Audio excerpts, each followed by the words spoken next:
Welcome everyone, my name is James, I'm from Real Biased Gaming. Now after seeing what happened in Connecticut, I wanted to talk a little bit about gamers and how we are perceived. This is a very touchy subject, but I feel it is important not only for gamers but also for the victims of the shootings to be able to discuss this and possibly see how we can avoid stuff like this in the future. So, in general, gamers are nerds. We know this, but of course that comes with ramifications. I mean, we used to get made fun of both in school and in the general media, and not just made fun of course. With the shootings, we had plenty of your usual idiotic drivel about how violent video games triggered the killings.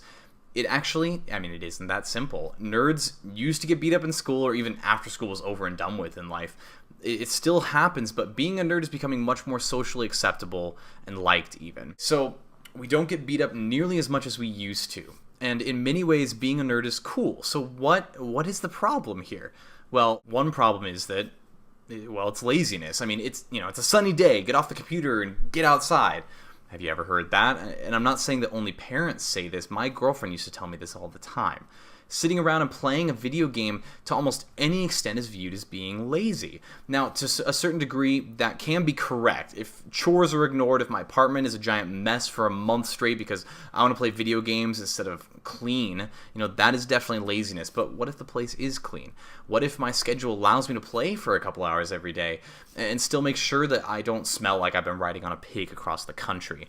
And yet, even I still fall into the trap and tell my friends, oh, I was so lazy this last weekend. I played Halo for 5 hours straight. That's a trap that I'm setting for myself. I'm creating a stereotype there. Now, Dean Groom recently wrote an article on parents dealing with their children's addiction, quote unquote, to Minecraft.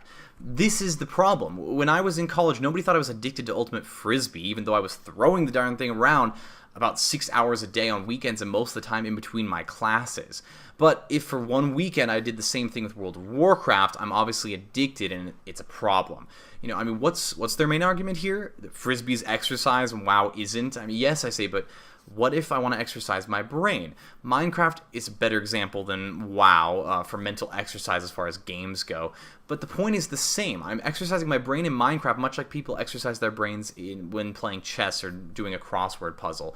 These are helpful activities, especially for kids, because chess is not intuitive. There are lots of rules and strategies for that game that must be learned. And in the article, Dean does a better job than I can explaining why Minecraft isn't an intuitive game and it really encourages just natural learning.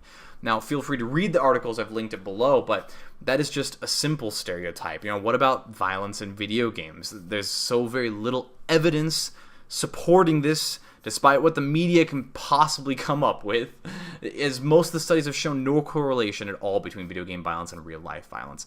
The same way that violent movies are not shown to encourage any kind of violent behavior in the real world.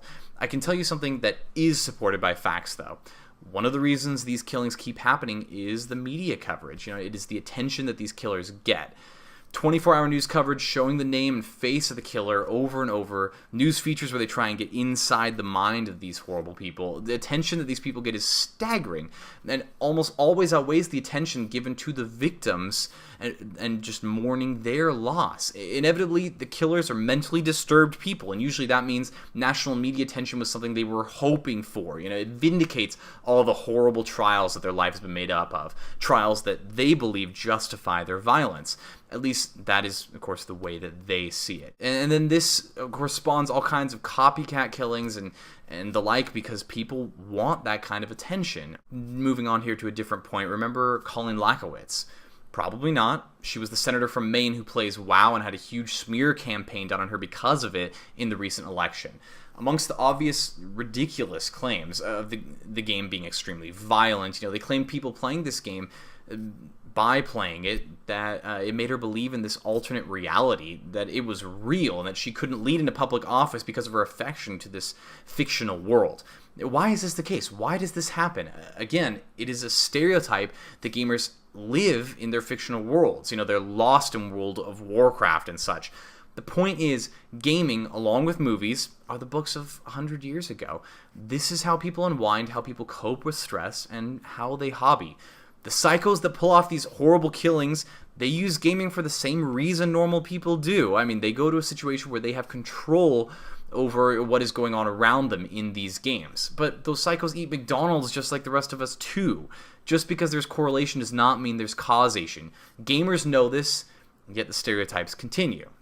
Okay, so gamers are viewed as being lazy, addicted, out of touch with reality, and violent. I mean, if you are a gamer, you know this isn't the case, at least not in any kind of life-destroying social ineptitude kind of way. So why are we viewed like that? Well, I believe part of it is a self-fulfilling prophecy. Or is it a catch-22? It's one of those things. Anyways, we hear from parents or peers that playing video games is a waste of time, or can make us into horrible human beings, and the more they say it, the more we believe it. But that doesn't stop us from playing these video games. Then as we go through life, playing these games more and more, we start to believe that we're indulging in a vice, that we're enjoying something that is taboo.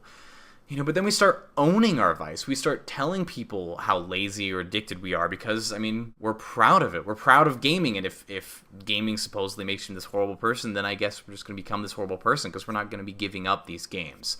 And then instead of using the video games the way that we should, for fun, for relaxing, for dealing with stress, for being social, etc., we start using video games the way we've been told that we actually do. We play out of laziness and to avoid work, and we allow ourselves to stay up 36 hours straight just power leveling. And that brings us back around, because anyone seen doing anything for 36 hours straight is going to be seen as an addict or as too lazy to feed themselves or whatever. It all just goes around and around. So here's the deal. We need to fix how gamers are viewed, and that starts with gamers themselves. A great lesson I learned from an excellent movie, Mean Girls. If you want guys to stop treating you like a whore and thinking of you as a whore, you have to stop calling each other whores. But I would go a step further and say that you need to be indignant when people call you a whore. Or in this case, lazy, addicted, or violent, or whatever. If you game a lot, but you don't skip work or leave 2 weeks worth of garbage in your apartment, then stop calling yourself lazy or an addict. And then don't let your good friends call you that either. Explain to them why they are wrong, or why it is frustrating or belittling to do so. And the same thing goes for the violence in these video games. You need to be able to explain to people why it's offensive that they would suggest something like that just because you are enjoying a harmless hobby, that it would actually turn you into some kind of horrible person. Games are fun, competitive mind exercises, and are almost universally non-threatening. Don't raise your own kids that way. Don't use games for punishment. Don't force your kids to get off the computer because they're lazy. And of course, be proud of the hobby that you have, not this vice that you think you may have. If we're going to stop these stereotypes, and especially if we're going to be able to shut down people when they start talking about these murderers playing our video games, we need to be able to stand up for our hobby in a healthy way. Now, I'm not actually trying to start any kind of big movement here. I just want some discussion because of these horrible killings and the way the media is trying to spin the stories. So I really want to hear from you. Do you have friends like I do who don't allow any video games in their house or have restrictions on gaming? Do you always mention to your friends how lazy you are because you are a gamer? Do you have people in your life who are scared playing games will turn you into a killer? Seriously, gaming in just American culture is still so looked down upon. Why is that? Why do you think that is? Let me know what you think below. And I do want to send my thoughts and prayers out to the victims, and I want to reiterate that I'm not saying anything about the gunman, not bring up his name or anything or talk about him, because I believe that is absolutely the wrong thing to do. Actually, it's what encourages these killings to happen in the first place. Once again, I'm James, and this is Real Biased Gaming.